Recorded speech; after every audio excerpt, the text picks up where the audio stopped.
Magandang usapin ito mga parkoy. Magandang tanong. Kung totoo ngang may trade na mangyayari sa pagitan nila Jordan Herring at Mikey Williams, malaking usapin ito sa PBA o sa kahit anong lokal na league. Dahil parehong may talento at reputasyon ang dalawang manlalaro. Para masagot kung sino ang panalo at talo sa trade, kailangan nating suriin sa playing style, teams, needs at current performance ng bawat isa. Ito ang breakdown. Trade scenario: Jordan Herring to Mikey Williams. Jordan Herring strength: matatag na shooter lalo na sa 3-point range.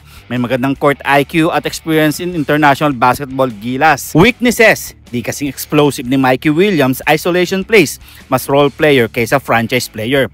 Best fit sa team na nangangailangan ng off-ball shooter, spot-up scorer at stretch guard. Pag-usapan naman natin si Mikey Williams. Strength: scoring machine, kayang gumawa ng sariling tira, maraming clutch moments, MVP caliber talent. Weaknesses: may attitude issues, di umano contract holdouts, etc. Ball dominant, kaya kailangan ng tamang sistema.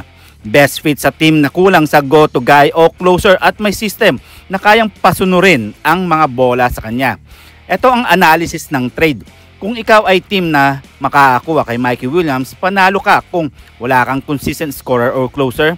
May solid na system at coaching staff na kayang i-manage ang personality ni Mikey Williams. Risky ka kung may existing star na parehong ball dominant.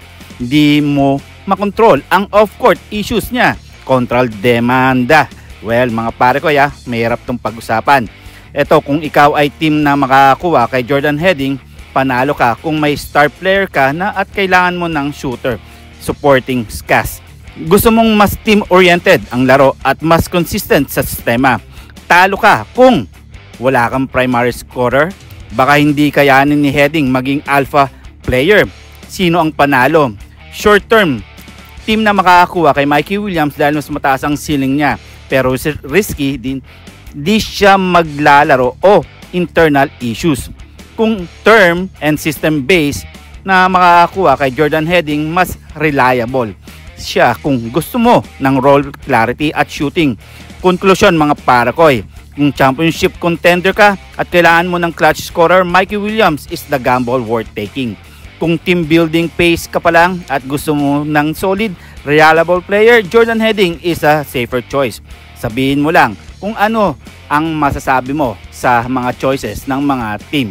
At huwag natin kakalimutan na mag-subscribe, mag-comment, like, and share. Then please click the bell para ma-receive ninyo lahat ang aking notification. So see you for my next video.